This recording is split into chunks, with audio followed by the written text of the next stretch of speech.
Mob justice নামে এক হিংস্র উন্মাদনা, বলছেন তারেক রহমান। এদিকে প্রধান উপদেষ্টার সঙ্গে কসোভোর রাষ্ট্রদূতের সাক্ষাৎ।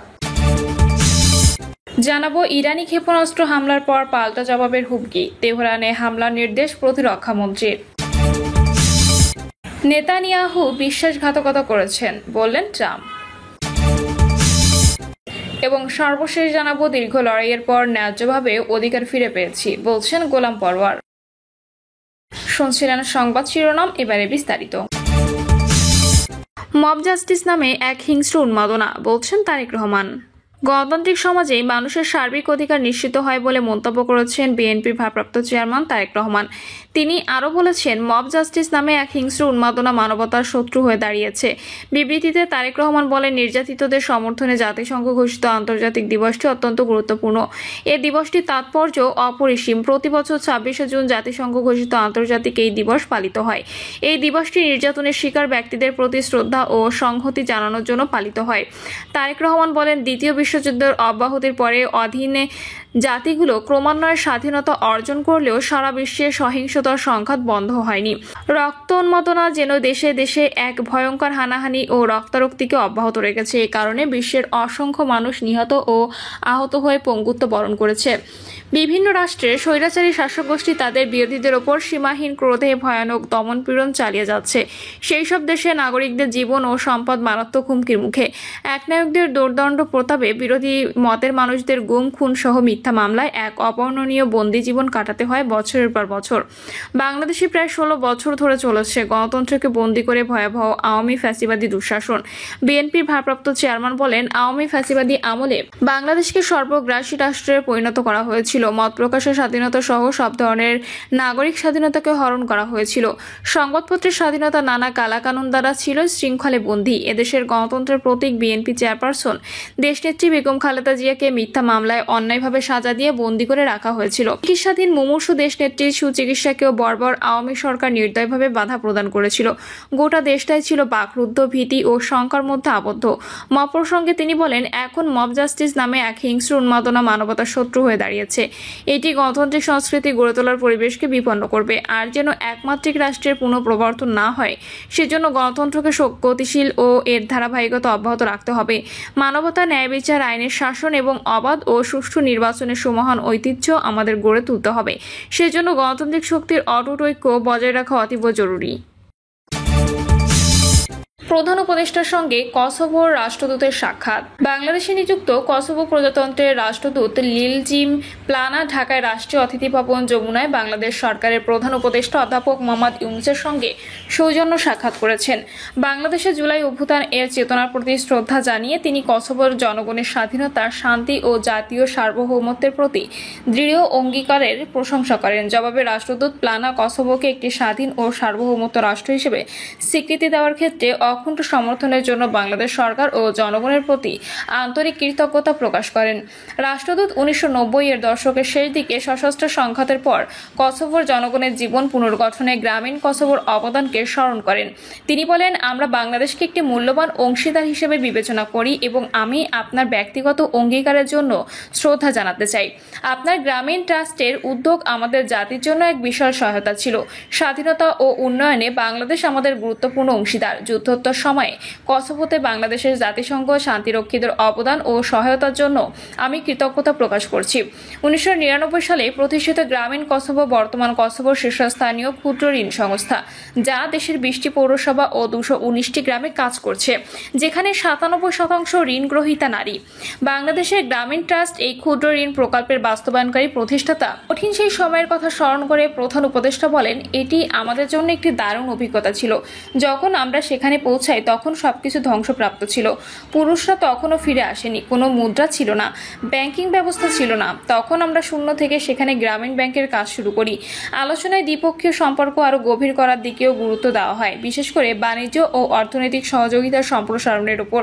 প্রধান উপদেষ্টা সহযোগিতার সম্ভাবনায় কয়েকটি খাত তুলে ধরেন, যার মধ্যে রয়েছে তৈরি পোশাক, ওষুধ শিল্প, চামড়া ও চামড়াজাত পণ্য, পাটজাত পণ্য, প্রক্রিয়াজাত খাদ্য এবং হালকা প্রকৌশল খাত। ইরানি ক্ষেপণাস্ত্র হামলার পর পাল্টা জবাবের হুমকি, তেহরানে হামলা নির্দেশ প্রতিরক্ষা মন্ত্রীর। ইরান যুদ্ধবিরতি ভেঙে ইসরায়েলের দিকে ব্যালিস্টিক ক্ষেপণাস্ত্র ছোড়ার পর উত্তেজনা চরমে পৌঁছেছে। দুইটি ক্ষেপণাস্ত্র ইসরায়েলের আকাশ সীমায় প্রবেশ করলেও উভয়টি সফলভাবে প্রতিহত করেছে জানিয়েছে ইসরায়েলি প্রতিরক্ষা বাহিনী।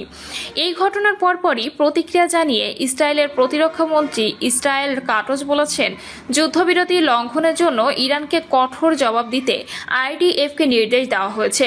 তেহরানে কেন্দ্রস্থলে শাসক গোষ্ঠীর লক্ষ্যবস্তুর ওপর তীব্র হামলার প্রস্তুতি নিতে বলেছি।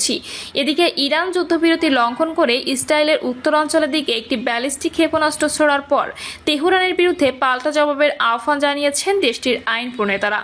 ইসরায়েলের কট্টর ডানপন্থী অর্থমন্ত্রী ও প্রধানমন্ত্রী নেতানিয়াহুর নিরাপত্তা মন্ত্রিসভার সদস্য বেজালেল স্মোট্রিচ এক টুইটে লেখেন, তেহরান কাঁপে। অন্যদিকে ওতজমা উহাইদি বলেন, সংসদ সদস্য লেমোর সনহার মেলেক লিখেছেন, নীরবতার জবাব হবে নীরবতা, তবে ক্ষেপণাস্ত্রের জবাব কি হবে? বিরোধী দল ইসরায়েল বেইতেনুর প্রধান অভিগতর লিবারম্যান সরাসরি জবাব দেওয়ার আহ্বান জানিয়ে বলেন, মার্কিন প্রেসিডেন্ট যুদ্ধবিরতি ঘোষণা দেওয়ার 3.5 ঘণ্টা পর ইরান থেকে ইসরায়েলের উত্তরে গোলাবর্ষণ শুরু হয়। আমরা চুপ থাকতে পারি না, অবহেলা করতে পারি না, অবিলম্বে জবাব দিতে হবে। লিকুদ পার্টির এমপি তালি গটলিব ঘোষণা দেন, ইরানে যে কোনো লঙ্ঘনের উপযুক্ত জবাব দেওয়া হবে। আর একই দলের এমপি অফিখাই বোয়ারন ইরানি শাসন ব্যবস্থার প্রতীকী স্থাপনাগুলোর উপর পূর্ণ শক্তিতে হামলা চালানোর আহ্বান জানান। নেতানিয়াহু বিশ্বাসঘাতকতা করেছেন, বললেন ট্রাম্প। ইরানের উপর যুদ্ধবিরতির শর্ত ভেঙে ইসরায়েল যে হামলা চালিয়েছে তাতে চরম ক্ষুব্ধ প্রতিক্রিয়া ব্যক্ত করেছেন মার্কিন প্রেসিডেন্ট ডোনাল্ড ট্রাম্প। তিনি মনে করেন এই চুক্তি লঙ্ঘনের মাধ্যমে ইসরায়েলের প্রধানমন্ত্রী বেনিয়ামিন নেতানিয়াহু তার সঙ্গে বিশ্বাসঘাতকতা করেছে। কাতার ভিত্তিক সংবাদ মাধ্যম আল জাজিরা এর যুক্তরাষ্ট্র প্রতিনিধি ফিল লেভেল এ তথ্য জানান। তিনি বলেন, ইউরোপ সফরের আগে ওয়াশিংটনে সাংবাদিকদের সঙ্গে কথা বলার সময় ট্রাম্পের বক্তব্যে ইসরায়েলকে ঘিরে তীব্র ক্ষোভ ফুটে উঠেছে। ফিল লেভেলের ভাষায়, ট্রাম্প ইরান ও ইসরায়েল উভয়ের প্রতি ক্ষুব্ধ ছিলেন, কিন্তু স্পষ্ট বোঝা যাচ্ছিল সবচেয়ে বেশি ক্ষোভ ছিল ইসরায়েলের প্রতি। এমনকি তিনি নেতানিয়াহুর আচরণে প্রবল বিরক্তি প্রকাশ করেন এবং সেটা বিশ্বাসঘাতকতা বলেও আভাস দেন। ট্রাম্প সাংবাদিকদের বলেন, যুদ্ধবিরতির ঘোষণার কয়েক ঘন্টার মধ্যেই উভয় পক্ষ চুক্তি ভেঙেছে। এটা হতাশাজনক, কিন্তু আমি ইসরায়েলের কাছ থেকে এমনটা আশা করিনি। তিনি জানান, যুদ্ধবিরতির বিষয়ে সম্মতি নিশ্চিত করতে তিনি নেতানিয়াহুর সঙ্গে টেলিফোনে কথা বলেন। লড়াইয়ের পর ন্যায্যভাবে অধিকার ফিরে পেয়েছি, বলছেন গোলাম পরোয়ার। রাজনৈতিক দল হিসেবে জামাত ইসলামের নিবন্ধন ও দলীয় প্রতীক দাঁড়িপাল্লা পুনর্বহাল করা হয়েছে। জামাত ইসলামের কেন্দ্রীয় কার্যালয়ে এক সংক্ষিপ্ত প্রেস ব্রিফিংয়ে এক প্রতিক্রিয়ার দলের সেক্রেটারি জেনারেল অধ্যাপক মিয়া গোলাম পরোয়ার বলেন, আমরা দীর্ঘ আইনি লড়াই সংগ্রাম করেছি। অবশেষে চলতি মাসের 1 জুন হাইকোর্টের সুপ্রিম কোর্টের আপিল বিভাগে দীর্ঘ লড়াইয়ের পর ন্যায্যভাবে আমাদের সেই অধিকারকে ফিরে পেয়েছি। তিনি বলেন, মহান আল্লাহ তাআলার খাস মেহেরবানিতে জামাত ইসলামের প্রতীক দাঁড়িপাল্লা সহ নিবন্ধন আদালতের রায়ের সূত্রে নির্বাচন কমিশনের পক্ষ থেকে প্রজ্ঞাপন জারির মাধ্যমে অফিসিয়ালি ফিরে পেলাম। জামাতের সেক্রেটারি জেনারেল বলেন, কিভাবে জামাত ইসলামের মতো একটি গণতান্ত্রিক নিয়মতান্ত্রিক নিবন্ধিত রাজনৈতিক দলের উপর পতিত আওয়ামী ফ্যাসিবাদী সরকার জুলুম চালিয়েছে, আমাদের অধিকারগুলো কিভাবে কেড়ে নিয়েছিল সব ইতিহাস দেশবাসীর জানা আছে। 2008 সালে 4 নভেম্বর বাংলাদেশের নিবন্ধন আইন অনুযায়ী নির্বাচন কমিশনে বৈধভাবে জামাত ইসলামে নিবন্ধিত হয়, কিন্তু দুর্ভাগ্যজনকভাবে 2018 সালের 28 অক্টোবর আদালতের মাধ্যমে আমাদের এই অধিকারকে কেড়ে নেওয়া হয়েছিল। 2009 সালের একটি রিট পিটিশনের সূত্র ধরে 2018 সালে আদালতের এক আদেশে আমাদের নিবন্ধন বাতিল করেছিল। তিনি আরো বলেন, আমাদের অধিকার কেড়ে নেওয়ার বিরুদ্ধে গণতান্ত্রিক এবং আইনি ও সাংবিধানিক অধিকার ফিরে পাওয়ার জন্য এই আইনি লড়াই আমাদের দেশের বরেণ্য আইনজীবীরা সহযোগিতা করেছেন। প্রিয় দর্শক, এই ছিল এখনকার সর্বশেষ সংবাদ। আপডেট সব সংবাদ পেতে চ্যানেলটি সাবস্ক্রাইব করে বেল আইকনটি ক্লিক করে রাখুন।